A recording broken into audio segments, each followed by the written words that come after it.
दोस्तों, साल 2020 लद्दाख की गलवान घाटी में भारत और चीन के सैनिकों के बीच एक ऐसी हिंसक झड़प होती है जिसने पिछले 45 सालों का शांति का रिकॉर्ड तोड़ दिया। पूरा भारत गुस्से में था। टीवी पर चीनी सामानों के बहिष्कार के नारे लग रहे थे। लेकिन क्या आपने कभी सोचा है कि जिस चीन को हम सुबह शाम अपना सबसे बड़ा दुश्मन यानी प्राइमरी एडवर्सरी कहते हैं, वो चीन हमारे बारे में क्या सोचता है? अगर आप चीन के भीतर झांकेंगे तो एक हैरान करने वाला सच पता चलेगा। चीन अपनी इमेजिनेशन में भारत को अपना राइवल मानता ही नहीं है। वो खुद को एक बिल्कुल अलग लीग में देखता है। यह बात मैं नहीं कह रहा, बल्कि यह कहना है एम्बेसडर सुजान चिनोई का, एक ऐसा शख्स जिसने चीन में 10 साल गुजारे, जो चीनी भाषा में मंदारिन फ्लुएंटली बोलते हैं। और सबसे बड़ी बात, 2019-20 के भारत चीन गतिरोध के बाद जो हमारी सीमा वार्ता बॉर्डर निगोशिएशंस की टीम थी, उसकी लीडर यही थी। आज की इस स्पेशल मास्टर क्लास में हम डिप्लोमेसी के उन बंद कमरों के राज खोलेंगे जो बंद फाइलों में दफन है। हम जानेंगे कि नेहरू के दौर में हमसे क्या ऐतिहासिक भूल हुई, कैसे हमने तिब्बत को खोकर अपने पैर पर कुल्हाड़ी मारी, चीन की कम्युनिस्ट पार्टी अंदर से क्यों डरी हुई है, और कैसे अमेरिका मिडिल ईस्ट के जरिए चीन को एक बड़े युद्ध में घसीटना चाहता है। तो सबसे पहले जो मैं आपको साथियों बताने वाला हूं, नेहरू वाला चैप्टर जानना बहुत जरूरी है। नेहरू काल की ऐतिहासिक गलतियां और पंचशील का धोखा। थोड़ा सा इतिहास को समझ लीजिए। इतिहास को समझे बिना हम आज के भूगोल को नहीं समझ सकते। एम्बेसडर चिनोई इस एक पॉडकास्ट हुई थी, उस पॉडकास्ट में से मैं उनका पॉडकास्ट सुन रहा था। उन्होंने बताया था कि 1950 के दशक की उन परतों को खोलते हैं, डिटेल में बताते हैं, जो हमारी स्कूल की किताबों से गायब है। जब भारत आजाद हुआ तो हमारे पहले प्रधानमंत्री जवाहरलाल नेहरू एक गलत आकलन, मिसकैलकुलेशन था। उनका मानना था कि चूंकि भारत और चीन के बीच इतिहास में कभी कोई युद्ध नहीं हुआ, इसलिए चीन कभी भारत पर हमला नहीं करेगा। भारत में जहां हम भावनाओं, इमोशंस में बहकर फॉरेन पॉलिसी तय करने लगते हैं, वहीं चीनी सिस्टम पूरी तरह से प्रैग्मेटिक यानी व्यवहारिक है। वो आपकी ताकत का सम्मान करते हैं, आपकी बातों का नहीं। इसी भावुकता के दौर में आया साल 1954। ये बहुत इंपॉर्टेंट साल था, साल 1954, द पंचशील एग्रीमेंट 1954। भारत को लगा कि हमने शांति का रास्ता ढूंढ लिया है, लेकिन सुजान चिनोई साहब बताते हैं कि चीन के लिए पंचशील सिर्फ एक कागजी घोषणा थी, जिसे उन्होंने कभी दिल से नहीं माना। वो चीन की एक पुरानी रणनीति थी, जिसे कहते हैं बाइंग टाइम यानी वक्त काटना। चीन तब अंदरूनी तौर पर कमजोर था, उसे अपनी स्थिति मजबूत करनी थी। जैसे ही चीन मजबूत हुआ, उसने 1962 में 1962, सबको याद होगा ये तो, हमारा अक्षय चीन हमसे छीन लिया गया था। भारत की पीठ में छुरा घोंप दिया। चीनी डिप्लोमेसी बेहद ठंडी और कैलकुलेटेड होती है। वो सिर्फ और सिर्फ अपनी ताकत और सही वक्त के इंतजार पर काम करती है। अक्षय चीन हमसे चीन नहीं कभी नहीं ले सकता था, क्योंकि हमने अक्षय चीन पर कभी अपनी फोर्सेस को भेजा ही नहीं। हमने कुछ बाउंड्री लाइंस को डिसाइड ही नहीं कर रखा था, क्योंकि नेहरू, जो जवाहरलाल नेहरू साहब थे, वो तो सो रहे थे, पता नहीं कौन से नशे में, कौन सी दुनिया में सोए रहते थे। तो अक्षय चीन ऐसे ही ले लिया हमसे। भाई, हमारा जो कश्मीर वाला जो मुद्दा है आज क्यों बना हुआ है, 30% में तो उल्लू का पट्टा पाकिस्तान बैठा हुआ है, 10% में ये ची चूचा करने वाले चाइनीज बैठे हुए हैं, और हमारे पास बचा है 60%। उस पर वहीं से आतंकवादी हमले होते हैं, हर रोज वही तो हो रहा है। तो वो इनकी वजह से ये पता नहीं क्या कर रहे थे। आप इनके बारे में अपनी राय कमेंट बॉक्स में जरूर बताइएगा, और चैनल को सब्सक्राइब जरूर कर लिया करो, और कमेंट बॉक्स में ये जरूर लिखा करो कि आप किस स्टेट से इस वीडियो को देख रहे हो, और आप उस स्टेट से क्या अपनी इंडियन आर्मी को, अपनी इंडियन एयरफोर्सेस को, जितनी भी फोर्सेस हैं, उनको किस तरीके से सपोर्ट करना चाहते हो। अच्छा, तिब्बत का प्लान जानना भी बहुत जरूरी है साथियों। इसी बीच में ये वाला तिब्बत क्राइसिस, ये बहुत बड़ा मैटर है आज के टाइम में। तिब्बत का पतन, भारत की सबसे बड़ी रणनीतिक भूल। अब हम बात करते हैं उस सबसे बड़े टर्निंग पॉइंट की, जिसने भारत और चीन के भूगोल को हमेशा के लिए बदल दिया, द तिब्बत क्राइसिस। इतिहास गवाह है कि 1950 से पहले भारत और चीन के बीच कभी कोई सीधा सीमा, डायरेक्ट बॉर्डर थी ही नहीं। हमारे बीच में तिब्बत एक बफर स्टेट यानी एक शांत मध्यस्थ देश के रूप में खड़ा था। लेकिन 1950 में जब चीन की पीपल्स लिबरेशन आर्मी पीएलए ने तिब्बत पर हमला किया, तो दिल्ली में बैठी भारत सरकार इस खतरे को भांप नहीं पाई। हमने तिब्बत को एक स्वतंत्र देश के रूप में बचाना तो दूर, बल्कि साल 1954 के समझौते में तिब्बत को चीन का एक हिस्सा, तिब्बत रीजन ऑफ चाइना, स्वीकार कर लिया। भारत ने सोचा था कि तिब्बत पर चीन की संप्रभुता के दावे को मानकर हम बीजिंग के साथ हमेशा के लिए शांति खरीद लेंगे, लेकिन हुआ इसका बिल्कुल उल्टा। तिब्बत पर कब्जा करते ही चीन की सीमाएं सीधे हमारे लद्दाख, हिमाचल, उत्तराखंड और अरुणाचल प्रदेश से आकर सट गई। जो मैकमोहन रेखा भारत और तिब्बत के बीच तय हुई थी, चीन ने उसे मानने से साफ इंकार कर दिया। अरुणाचल में तभी तो वो घुस रहा है हर रोज आके। उसका तर्क था कि यह रेखा अंग्रेजों ने तय की थी, इसलिए वो इसे नहीं मानता। उसने साइन भी नहीं किए थे।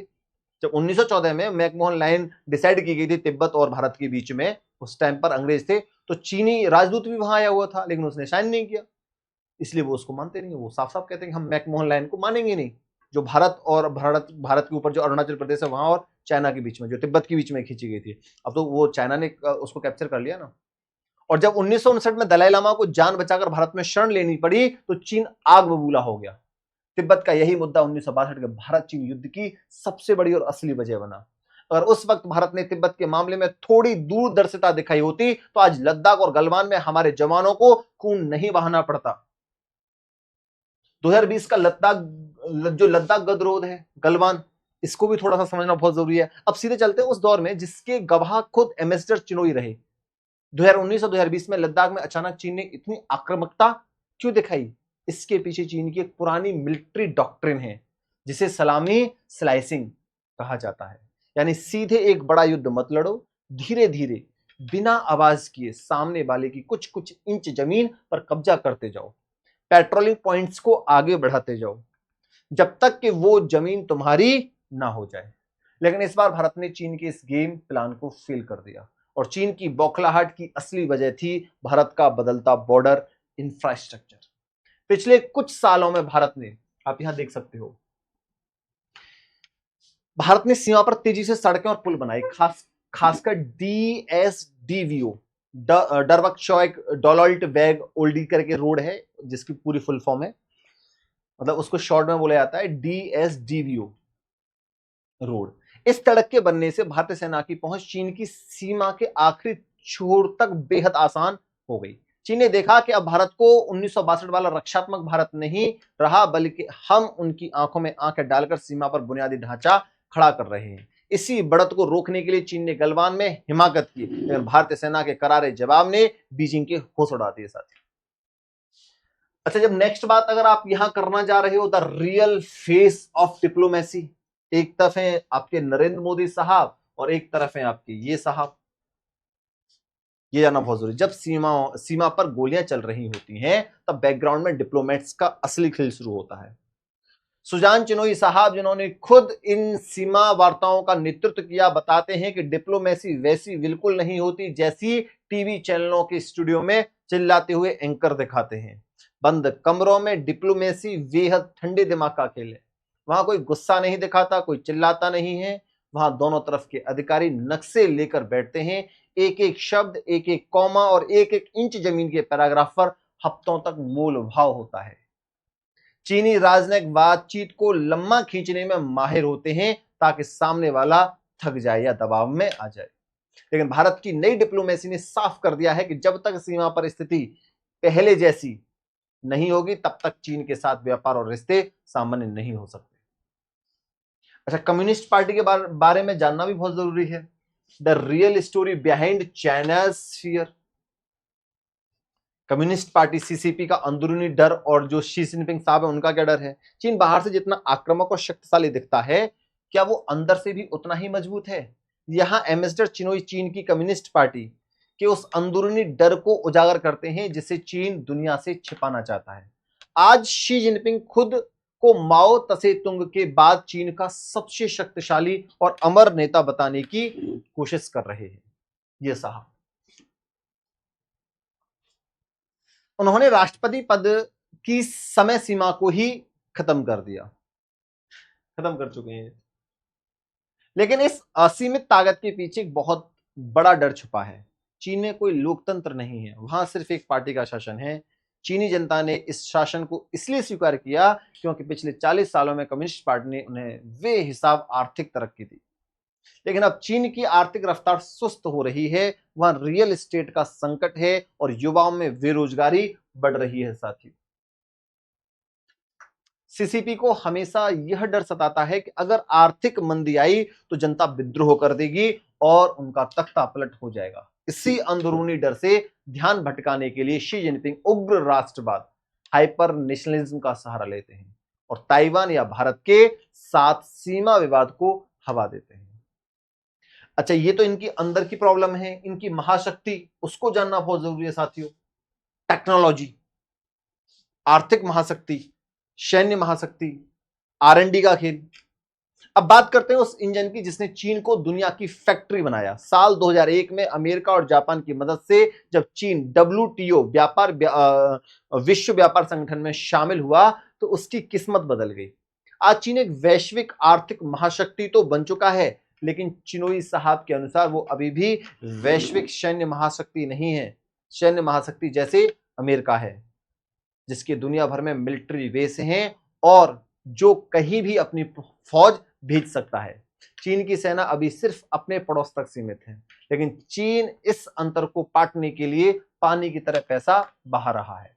वो अपनी जीडीपी का 2.8% हिस्सा 2.8 हिस्सा सिर्फ और सिर्फ वो अपनी R&D पर लगा रहा है साथी, रिसर्च एंड डेवलपमेंट पर खर्च करता है। जबकि भारत आज भी सिर्फ, भारत कितना खर्च कर रहा है? 0.64% पर अटका हुआ है। शी जिनपिंग ने ड्यूअल सर्कुलेशन की नीति अपनाई है, यानी दुनिया को एक्सपोर्ट तो करो लेकिन अपनी घरेलू अर्थव्यवस्था को इतना आत्मनिर्भर बना लो कि अगर कल को अमेरिका, यूरोप उन पर कड़े प्रतिबंध, सैंक्शंस लगा दे तो भी उनकी इकोनॉमी क्रैश ना हो। वो AI और सेमीकंडक्टर्स में पूरी तरह सेल्फ डिपेंडेंट होना चाहते हैं। अब इसके बाद जो सबसे इंपॉर्टेंट पॉइंट है, अगला युद्ध। ये सबसे इंपॉर्टेंट पॉइंट है साथियों, ये जानना बहुत जरूरी है। अगला बड़ा युद्ध कहां होगा? अमेरिका का चक्रव्यूह, तो फिर दुनिया का अगला बड़ा युद्ध कहां होने जा रहा है? जो आपके एम्बेसडर साहब चिनोई हैं, यहां अमेरिका खासकर डोनाल्ड ट्रंप के दृष्टिकोण का एक बहुत बड़ा सीक्रेट शेयर करते हैं। अमेरिका जानता है कि चीन को सीधे युद्ध में हराना नामुमकिन है और यही विनाशकारी होगा। इसलिए अमेरिका चीन को उसके खुद के जाल में फंसाना चाहता है। चीन की पूरी इकोनॉमी मिडिल ईस्ट, जो वेस्ट एशिया है, के तेल और वहां के समुद्री व्यापारिक रास्तों पर निर्भर करती है।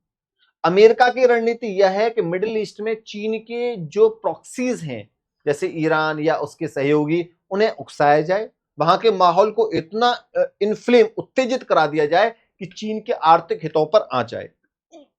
अमेरिका चाहता है कि चीन मजबूर होकर अपने देश से बाहर निकले और इस वेस्ट एशियन दलदल में कूद पड़े।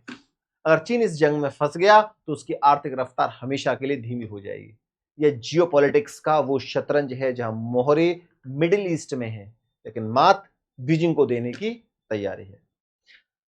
अच्छा, भारत का जो ब्रह्मास्त्र है, थोड़ी सी भारत के बारे में बात कर लेते हैं। सॉफ्ट पावर और भविष्य की जो राह है भारत की, वो भी जान लीजिए। इस महामुकाबले के बीच भारत की असली ताकत क्या है? एम्बेसडर चिनोई ने अपने जापान और मेक्सिको के कार्यकाल और खासकर मॉरिशस के अपने अनुभवों से बताया कि भारत के पास एक ऐसा ब्रह्मास्त्र है जो चीन कभी नहीं खरीद सकता, और वो है हमारी सॉफ्ट पावर। जब वो मॉरिशस में थे, उन्होंने देखा कि वहां की 80% से ज्यादा आबादी भारतीय मूल की है। वहां का गंगा तालाब आज भी उनके लिए उतना ही पवित्र है जितना हमारे लिए हरिद्वार। चीन दुनिया को पैसे और कर्ज के जाल में फंसा सकता है, लेकिन वो भारत की तरह लोगों का दिल नहीं जीत सकता।